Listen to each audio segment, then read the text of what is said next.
Chers amis, bonjour. Clin d'œil sur le couple, partie numéro 10. Alors, Shlomo Ameler nous dit la chose suivante. Rechaim imaisha asher ahavta. Regarde la vie que tu as avec cette femme que tu aimes. En fait, ici, nous avons parlé la semaine dernière du problème, malheureusement, du divorce. En pensant que la seule option lorsqu'il y a des problèmes, Chaz v'Shalom, c'est de divorcer. Évidemment, Shlomo Ameler nous dit non, c'est pas l'option. L'option, c'est Asher Ahavta, que tu aimes. Mais comment on peut aimer? Comment on peut, on va dire, le starter de l'amour? Le Stepler, il nous dit comme ça, la chose suivante. Il est clair que les Chachamim nous ont dit que la kavana, l'intention d'aimer sa femme n'est pas à un niveau, on va dire comme ça, matériel, physique. Mais il est évident que aimer sa femme, ce que nous disent les Chachamim, nos sages, c'est d'aimer sa femme d'une sorte, on va dire comme ça, de amitié. Ou plus que ça, une notion de ce qu'on appelle la karatatov, de reconnaissance. L'essentiel même, finalement, de l'amour se base sur une notion de reconnaissance mutuelle. Chers amis et chers messieurs, les papas, les maris, les femmes aujourd'hui sont à la fois des ministres de l'intérieur et des ministres de l'extérieur. Celles qui font à manger, celles qui s'occupent à l'intérieur, le ménage, etc. Mais c'est aussi elles qui vont aussi travailler aujourd'hui. Alors, mais plus que cela, elles mettent au monde des enfants. Et lorsque la femme, vous savez, est enceinte, il y a un chamboulement au niveau hormonal. Et lorsqu'il y a un chamboulement hormonal, il y a des choses qui se passent. Il y a une tension, il y a un stress, il y a des choses dans lesquelles l'homme ne peut pas comprendre. D'ailleurs, messieurs, est-ce que vous voudriez connaître l'expérience d'être enceinte, entre guillemets? Je pense pas qu'il y en ait beaucoup qui diraient oui. Alors, effectivement, pourquoi? Parce que c'est d'abord très difficile, mais c'est effectivement très beau. Mais c'est très long. Alors, chers messieurs, vous savez très bien que dès qu'il y a une petite grippe, dès qu'il y a je me sens pas bien, 37,8, je reste à la maison, je me sens pas bien. Malheureusement, ce sont les hommes. Un petit mot, un petit peu de fièvre, et puis ils sont déjà à plat, ils peuvent plus rien faire, plus contrôler quoi que ce soit. Nos sages nous disent que lorsqu'une femme, elle va accoucher, tous ses membres s'écartent au moment de l'accouchement. C'est disloque pratiquement. Elle met sa vie en danger. Elle met sa vie en danger. Et malgré tout, elle est prête à recommencer.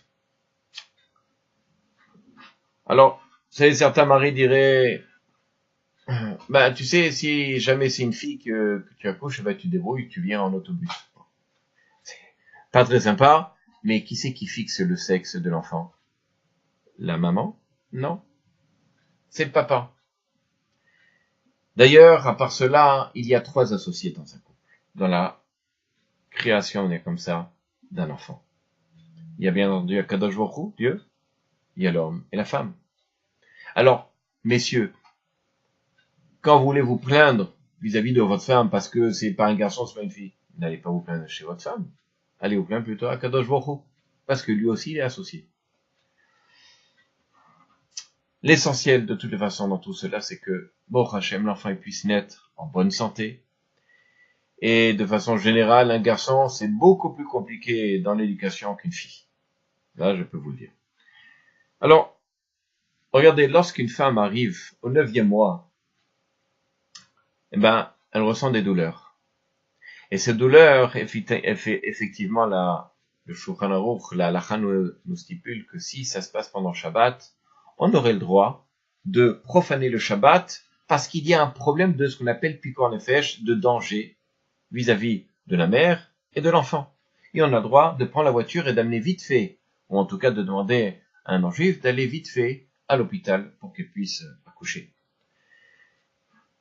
Cher mari, votre femme, elle se met en danger pas une seule fois. À chaque fois qu'elle a un enfant, elle se met en danger. Pourquoi? Eh ben, réfléchissez. Pour que tout d'un coup on vous appelle papa. Pour que tout d'un coup on vienne vous agripper en bas du genou au pied. Est-ce que vous, messieurs, vous êtes mis une fois en danger pour votre femme? Alors, effectivement, il n'y a pas que cela.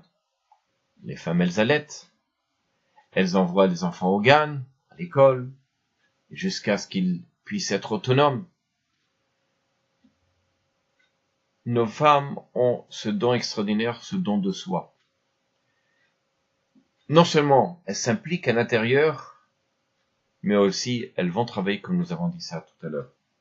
Regardez, lors d'un mariage, n'est-ce pas, le khatan avec la kala.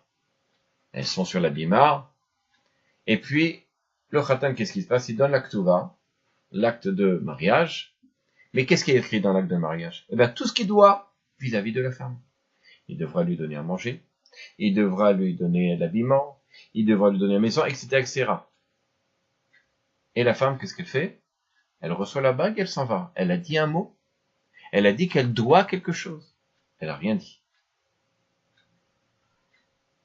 Et pourtant, ben elle fait. Et elle fait beaucoup. Je vais pas appeler ça du bénévolat. C'est du don de soi.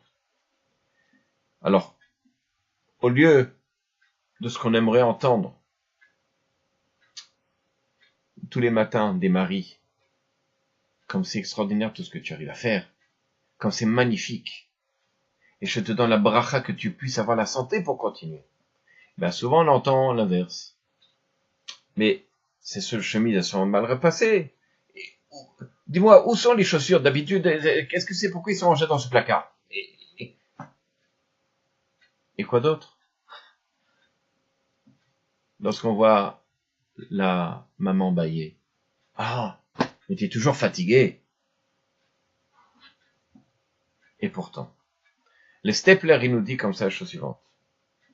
Il est connu qu'il est l'essentiel de l'espérance d'une femme dans son monde, c'est qu'elle a un mari qu'il aime. Alors, qu'est-ce qui donne la vie à la femme? Qu'est-ce qui donne la force à la femme de s'occuper de la maison? Qu'est-ce qui donne à la femme l'envie d'avoir encore des enfants? C'est lorsqu'elle sait qu'elle a un mari qu'il aime. C'est son oxygène. Alors, messieurs, montrez à votre femme, à la maman de la maison, que vous l'aimez. Une fois, j'étais au Venezuela, je m'occupais d'une communauté, et j'avais un groupe. Et puis, j'avais un Israélien qui était là dans le groupe. Et il m'a pris en aparté comme ça, il me dit, j'ai des problèmes, je sais que vous occupez un peu de couple, j'ai des problèmes avec ma femme, je sais pas. L'Ainara, il avait de l'argent. Quelqu'un qui étudiait, il avait une entreprise. Je lui offre des montres avec en or, 18, 24 carats. Et puis, je l'offre comme si je lui offrais un bibelot.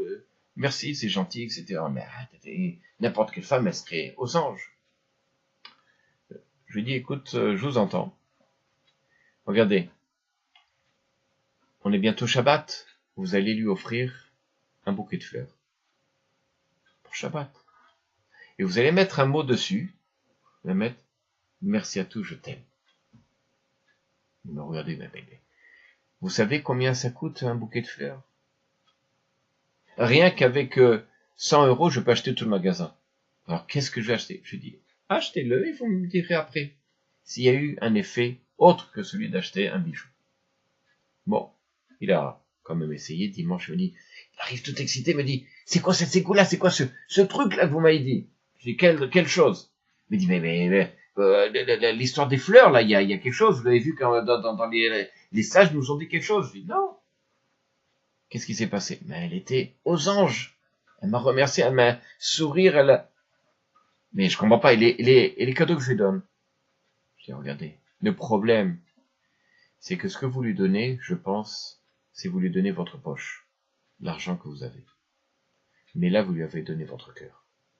Chers messieurs, n'oubliez pas, madame, elle a le rôle de ministre de l'Intérieur et de ministre de l'Extérieur.